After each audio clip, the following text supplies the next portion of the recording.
Terima kasih kesempatan ini pada saya diberikan untuk sebagai firman Tuhan. Ya, kita berdoa dulu. Terima kasih Tuhan, segala kasih-Mu, Kau baik dan sangat baik.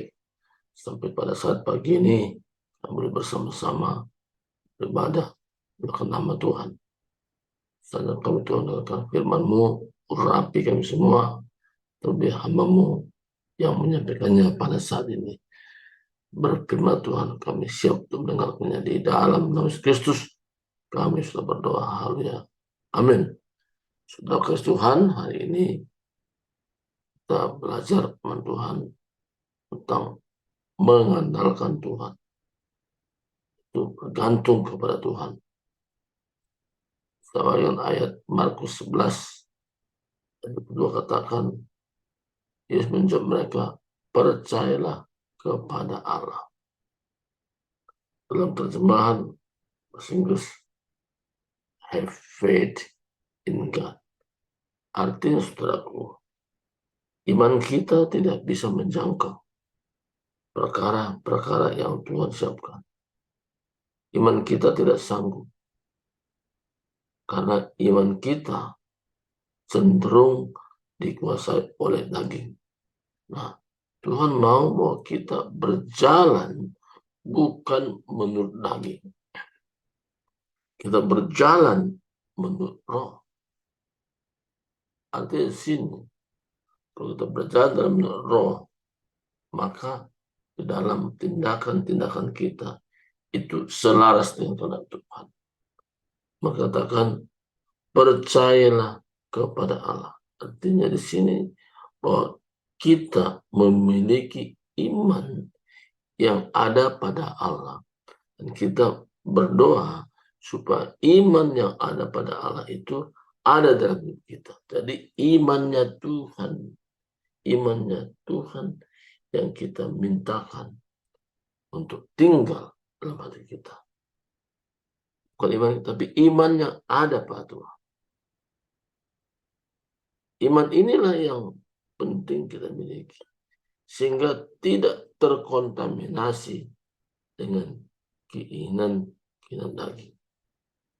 Kalau kita percaya tentang hal ini, kita betul-betul mengandalkan hidup kita hanya kepada Dia, tidak dikuasai dengan daging, maka terjadi mujizat. Terjadi sesuatu yang luar biasa. Orang bilang spektakuler. Bagaimana itu terjadi? Ketika kita merubah konsep kita dalam cara kita bertindak, cara kita bercita-cita, bahwa konsep kita bukan konsep yang lama, tapi konsep yang baru, di mana kita memiliki iman yang sumbernya daripada Tuhan. Jadi, kalau kita memiliki iman yang sumber daripada Tuhan, maka kita akan berbeda dengan hari-hari sebelumnya.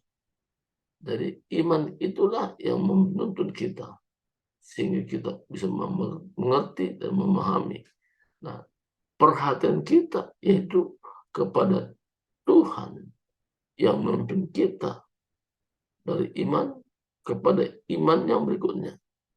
Kalau saya ajak kita buka dalam Ibrani 12 ayat 2 katakan, malah kita melakukannya dengan mata yang tertuju kepada Yesus yang memimpin kita dalam iman dan yang bagi iman itu pada kesempurnaan, yang dengan mengabaikan kehinaan tekun memikul salib ganti sukacita yang disediakan bagi Dia yang sekarang duduk di sebelah kanan tahta Allah.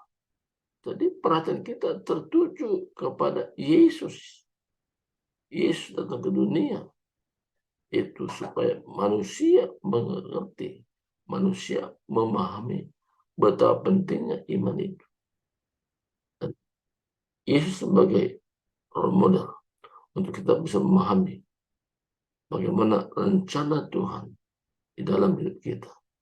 Jadi mata kita, perhatian kita tertuju kepada Yesus yang memimpin kita dalam iman dan membawa iman itu kepada kesempurnaan Jadi ada peningkatan terjadi. Jadi hari ini yang kita perlu fokuskan bukan lagi arti berbicara tentang iman dalam pengetahuan, tapi iman yaitu yang berasal dari Tuhan sendiri, yang diberikan kepada tiap-tiap orang yang sudah percaya bahwa Yesus Kristus sudah mati menggantikan dosanya. Yesus sudah katakan, aku sudah membayar lunas segala utang dosa manusia. Dalam hal ini, saudaraku, dalam hidup kita sehari-hari pun, bagaimana kita terhindar dari rasa khawatir, rasa kebimbangan, rasa ketakutan, itu kalau kita beralih dari hidup yang lama kepada hidup yang baru. Jadi pikiran kita, pikiran yang dikuasai oleh hal-hal yang baru. Kita sudah diubahkan. Siapa yang dalam Kristus ialah ciptaan baru, yang lama sudah berlalu, sesungguhnya yang baru sudah datang. Jadi dalam kita sehari-hari ini, kita tidak terfokus kepada perhatian lahiriah, tapi kita terfokus pada perhatian rohani yang jauh melampaui daripada hal-hal lahiriah ini. Jauh melebihi dari hal-hal lahiriah ini. Memang ada motivasi orang, yaitu supaya Tuhan memberkati. Tidak salah. Tapi motivasi yang pertama yaitu bukan berkatnya. Tapi motivasi kita datang kepada Tuhan yaitu yang Dia sanggup memimpin kita dari iman pada iman yang sampai pada tingkat yang benar, artinya dewasa. Jadi cara pandang kita dewasa, tidak seperti dulu. Tapi sekarang kita meningkat dari hari ke hari. Jadi saya akan Tuhan untuk bertindak seperti itu dalam kehidupan saya sehari-hari. Saya akan untuk bertuju kepada Tuhan yang memimpin iman kepada iman yang kesempurnaan.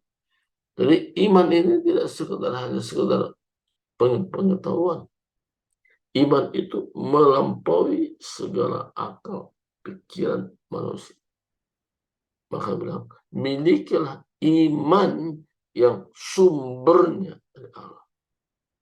Nah, apapun yang kita kerjakan, pusat kita adalah iman.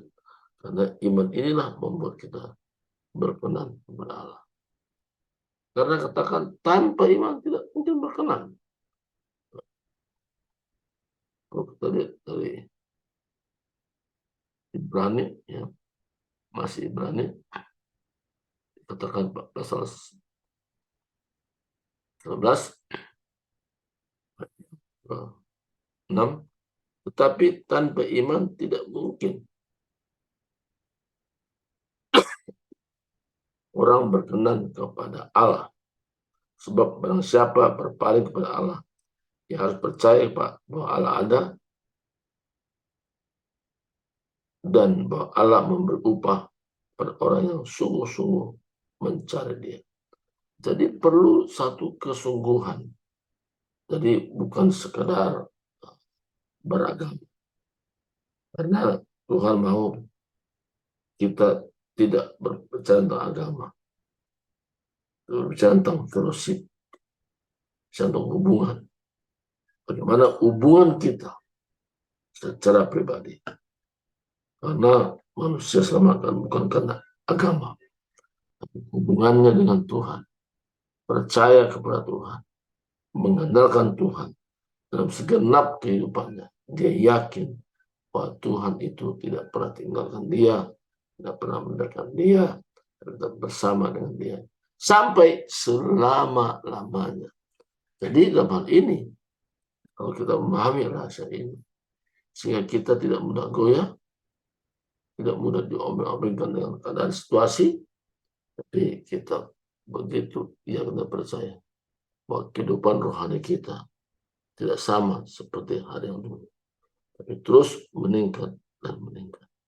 Jadi hari ini, mari kita dengan mata tertuju memandang kepada Yesus Kristus yang memimpin kita kepada iman. Karena hanya iman yang sumbernya dari Tuhan membuat kita mampu menggapai, mendapatkan apa yang Tuhan siapkan. Tanpa kita memiliki itu, orang bisa capek cuma berdoa, mengapa Tuhan tidak jawab? Bukan Tuhan tidak jawab, tapi permohonan itu tidak berdasarkan iman yang Tuhan berikan, tapi kehendak pribadi ditunjukkan. Tapi hari ini Tuhan mau, yaitu kehendak Tuhan yang kita tonjolkan, keinginan Tuhan yang tertonjolkan, sehingga dalam perjalanan rohani kita tidak sama seperti hari-hari berikutnya. Kita makin maju. Kenapa maju? Karena iman yang bersumber dari Allah itu yang kita sanggup melihat perkara-perkara rohani. Tidak satu firman Tuhan hari ini saya bisa sampaikan, mari kita berdoa. Terima kasih Tuhan, hari ini kami sudah mendengarkan firman-Mu. Engkau sudah mengurapi kami semua, memberikan pengertian bahwa iman yang maksud ini iman yang berasal daripada Tuhan, taruh dalam hati Tuhan, dan itu yang keberdukan terjadi pada kami. Lewat iman yang berasal dari Tuhan, kami bisa menggapai perkara rohani yang Tuhan siapkan bagi kami. Terima kasih Tuhan, ini adalah syukur kami. Di dalam Yesus Kristus kami sudah berdoa. Syukur haleluya. Amin. Sekarang kembali kepada Ibu Tiara.